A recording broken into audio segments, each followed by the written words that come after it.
একটা শব্দ আমরা ব্যবহার করছি, ভোট যুদ্ধ। জুলাইয়ের পর, গত বছর জুলাই বিপ্লবের পর 2000 শহীদের, ছাত্র জনতার আত্মাহুতির পর 30,000 ছাত্র জনতার অন্ধপঙ্গু হয়ে যাওয়ার পর আমাদের একটা প্রতিশ্রুতি ছিল যে আমরা একটা নতুন বাংলাদেশ গড়ব। সেই নতুন বাংলাদেশ গড়ার প্রশ্নে, সেই নতুন বাংলাদেশ গড়ার ধারাবাহিকতাতে এবারের নির্বাচনটাকেও আমাদের দেখতে হচ্ছে।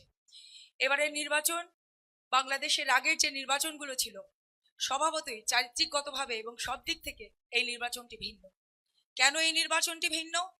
আমাদের 11 দলীয় জোটের যে রাজনৈতিক প্রতিশ্রুতি আছে, সেই রাজনৈতিক প্রতিশ্রুতিগুলো যদি আমরা একটুখানি দেখি তাহলেই আমরা বুঝবো কেন এই নির্বাচন আমাদের গত 54 বছরে ঘটে যাওয়া সকল নির্বাচন থেকে আলাদা।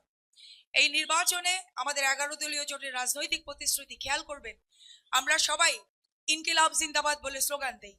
আরো একটা জিনিস খেয়াল করবেন, আমরা 11টি দল একসাথে প্রতিশ্রুতিবদ্ধ হয়েছি বাংলাদেশে একটা ইনসাফের রাষ্ট্রে পরিণত করার জন্য, বাংলাদেশকে একটা ইনসাফের রাজনীতিতে বাংলাদেশে নিয়ে আসার জন্য। সেই প্রতিশ্রুতি সামনে রেখেই এবার আমরা যারা সংসদীয় আসনে লড়ছি, তারা সংসদীয় আসনে ভোট যুদ্ধের লড়ছি, সেই কথাটি আমরা বলছি যে এটি আমাদের জন্য কোনো সাধারণ আসন বন্টন নয়, এটি আমাদের জন্য কোনো সাধারণ ভোট যুদ্ধে জিতে সংসদে যে ক্ষমতা চর্চা নয়, এটি আমাদের জন্য নতুন বাংলাদেশ গড়ার প্রতিশ্রুতি। এটি আমাদের জন্য হ্যাঁ ভোটের মধ্যে দিয়ে সংস্কারকে সামনে নিয়ে নতুন বাংলাদেশ, নতুন রাষ্ট্র কাঠামো করার প্রতিশ্রুতি। আমাদের সেই নতুন প্রতিশ্রুতিতে আমি ব্যক্তি দিলশানা পারুল কিছু মানুষের জন্য প্রতি কৃতজ্ঞতা জানাতে চাই।